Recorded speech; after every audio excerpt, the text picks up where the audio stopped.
இருக்கக்கூடியவங்க அவங்களுக்கு நன்கு பரிச்சயமாக இருக்கக்கூடிய ஒரு ஆண், அந்நிய ஆண் தான்.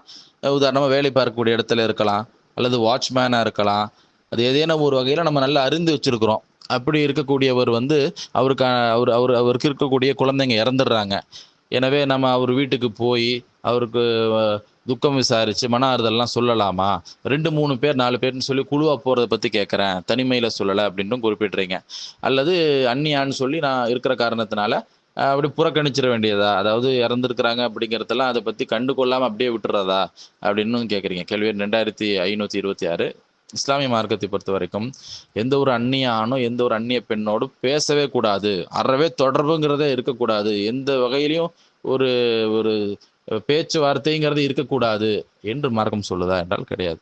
மாறாக ஒரு அந்நிய ஆண், ஒரு அந்நிய பெண்ணோடு பேசக்கூடிய அந்த நேரத்துல, தொடர்பு கொள்ளக்கூடிய அந்த நேரத்துல, எப்படியான ஒழுங்குமுறைகளை நாம் மேற்கொள்ள வேண்டும் என்பதை குறித்து மார்க்கம் நமக்கு தெளிவுபடுத்துது. உதாரணமா அல்லாஹ் 24ஆம் அத்தியாயத்தின் 31ஆம் வசனத்தில் சொல்லும்பொழுது, "வகுல் லில் முஃமினாத்தி யகுதுத்ன மின் அப்சாரிஹின்ன." மூமினான பெண்களுக்கு நபியா சொல்லுங்க, அவங்க தங்களுடைய பார்வையை தாழ்த்திக் கொள்ளட்டும். ஒரு ஒழுங்கு அல்லாஹ் சொல்றான். வயஹ்ஃபதுன ஃபுரூஜஹுன்ன, தங்களுடைய கற்புகளை பேணிக் கொள்ளட்டும் என்று அல்லாஹ் சொல்றான். வலா யுபதீன ஸீனத்தஹுன்ன இல்லா மா ஸஹர மின்ஹா, வெளிப்படையாக தெரியக்கூடியதை தவிர மற்ற அலங்காரத்தில் என்ன செய்யக்கூடாது? வெளிப்படுத்தக்கூடாது என்ற கருத்துல அல்லாஹ் சொல்றான். அப்ப இந்த ஒழுங்குமுறையை நாம் பேணியவர்களா இருக்க வேண்டும். இன்னும் மற்றொரு இடத்துல அல்லாஹ் சொல்றான், வலா தஹ்தஅன பில் கவுல், பெண்கள் வந்துட்டு பேசும்பொழுது குழைந்து குழைந்து பேச வேண்டாம் அப்படின்னு அல்லாஹ் வந்துட்டு சொல்றான். 33ஆவது அத்தியாயத்தின் 32ஆவது வசனத்துல. அப்ப இப்படியான அந்த ஒழுங்குமுறைகளை நாம் பேணிக்கொள்ள வேண்டும். அதே போல நபி ஸல்லல்லாஹு வந்து சொல்றாங்க, லா யஹ்லுவன்ன ரஜுலுன் பி இம்ரஅத்தின் இல்லா மஅதி மஹ்ரமின், எந்த ஒரு ஆணோ ஒரு பெண் அந்நிய பெண்ணோடு தனிமையில் இருக்க வேண்டாம், ஒரு மஹரமான ஒருவர் இருந்தாலே தவிர என்று நபி ஸல்லல்லாஹு அலைஹி வஸல்லம் அவங்க வந்து என்ன செஞ்சிருக்கிறாங்க, சொல்லியிருக்கிறாங்க.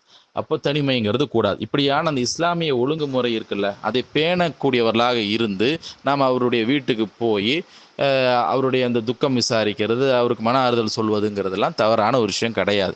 இன்னும் சொல்லப்போனால் நீங்கள் வந்துட்டு நல்ல பரிச்சயமான ஒரு இடத்துல பேசக்கூடிய ஒரு தேவை இருக்கக்கூடியவராக இருக்கிறீங்க தினசரி வாழ்க்கையில். அப்படி இருக்கும் பொழுது நாம் எந்த தேவைக்காக அவரை தொடர்பு கொள்ளுமோ அதை மட்டும் பேசிக்கிட்டு குழந்தை இறந்ததை பற்றி சுத்தமாக கண்டுக்காமல் இருக்கிறதுங்கிறது மனிதாபிமானமான ஒரு செயல் அது. அப்படி மார்க்கம் நமக்கு என்ன செய்யலை, சொல்லலை. தாராளமாக நீங்கள் சொல்வதைப் போலவே 3 பேர் 4 பேருன்னு சொல்லி உங்கள் அண்ணனோ தம்பியோ அல்லது உங்களுடைய தோழிகள் அவங்களோட போய் நம்ம வீட்டில் அமர்ந்து, எப்படியும் அவர் இருக்காருன்னா அவருடைய மனைவி இருப்பாங்க. அப்படி இருக்கக்கூடிய அந்த நேரத்தில் போய் தாராளமாக துக்கம் விசாரிக்கிறது, மன ஆறுதல் சொல்வதெல்லாம் வந்துட்டு மார்க்கத்தில் தவறான ஒரு விஷயங்களை தாராளமாக செய்யலாம். ஆனால் ஒழுங்குமுறைகளை மட்டும் நம்ம கவனத்தில் கொள்ளணும், இஸ்லாமிய ஒழுங்குமுறைகளை. அதே போல் நபி ஸல்லல்லாஹு அலைஹி வஸல்லம் வாழ்க்கையில் நடந்த ஒரு விஷயம் பாருங்கள். புகாரில் 1283ஆம் இலக்கத்தில் உள்ள ஹதீஸ்.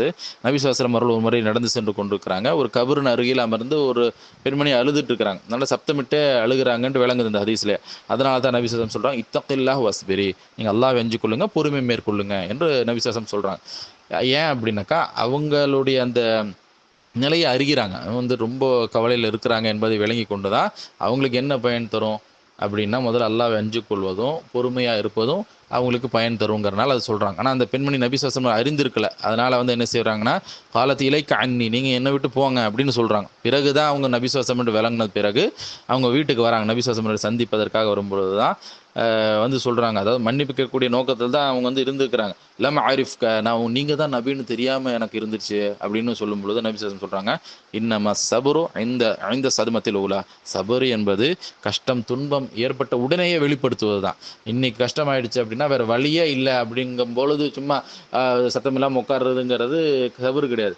மாறாக கஷ்டம் துயரமும் வந்துருச்சு அப்படின்னா 5 வருஷம் கழிச்சு 5 மாதம் கழிச்சு இல்லாமல் உடனே சபரை மேற்கொள்வது என்பது தான் பயனளிக்கக்கூடியதாக இருக்கும் என்ற கருத்தில் அதுதான் சபரு என்று நபி ஸல்லல்லாஹு அலைஹி வஸல்லம் சொல்கிறாங்க.